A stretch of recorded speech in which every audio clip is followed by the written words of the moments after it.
New numbers from Gartner Research. By 2018, 3.3 billion connected things from buildings to streetlights will be in use in cities around the world. But my next guest says today's internet infrastructure is dated and lacks the capacity and security to handle this new Internet of Things economy. I want to bring in the CEO of Brocade right now, Lloyd Carney. And Lloyd, it is good to have you on the program. Thanks good so much morning. for joining us. No, thanks for having me. So where do you think this is going? I mean, the Internet of Things, my car, talking to my washing machine, talking to my cell phone, a lot of data. Well, we talk about the Internet of important things because it's not that important right now that your fridge knows that you need more toast or something, but there are things that really do drive data knowledge, the things that help you better interact with your customers where it's going to first start. So you're finding major banks, major retailers getting better information on their customers, which drives data pools, large data pools. The more information you have, and you put analytics toward it, the better you're going to be able to address your customers. So we have,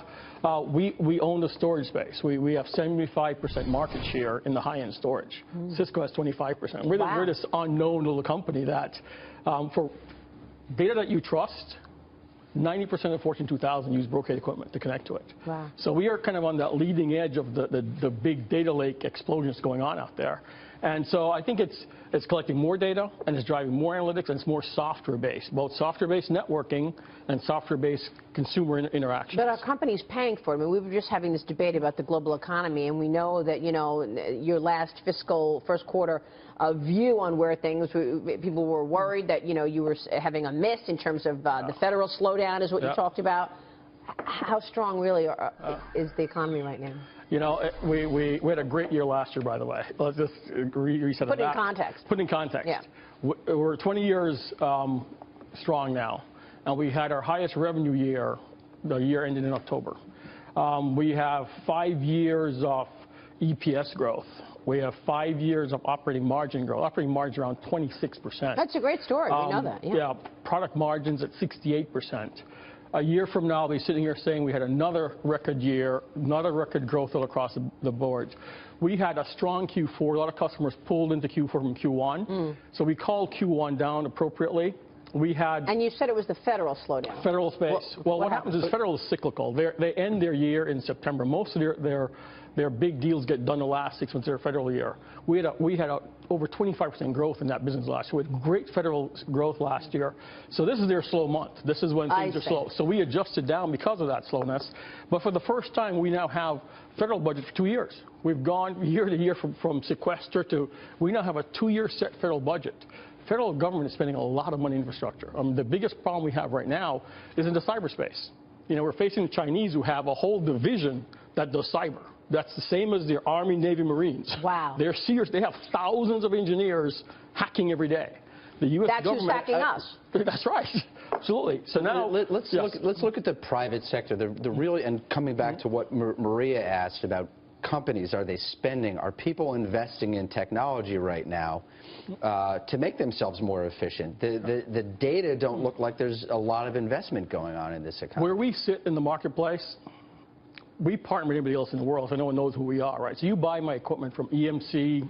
Right, but talk about the companies that invest. But what the companies are investing in is improving those data lakes. The storage is growing at 25% CAGR over the next 5 years. Compound annual growth rate.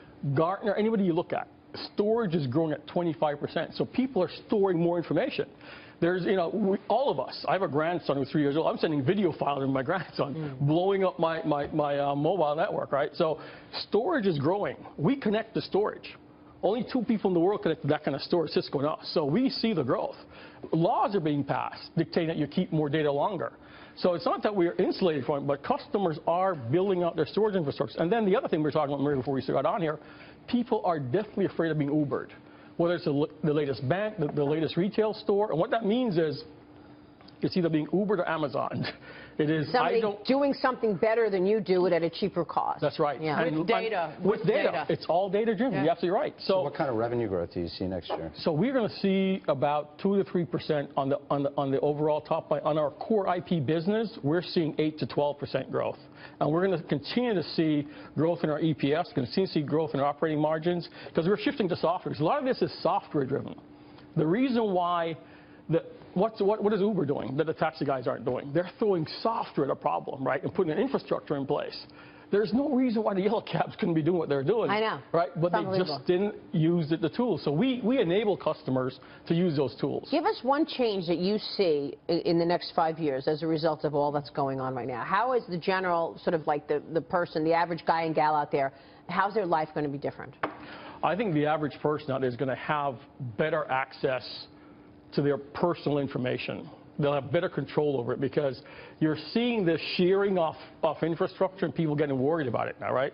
You know, you've got the millennials who don't care, you know, they're tweeting everything that they're doing and they don't care about their personal security. You're going to see that shift.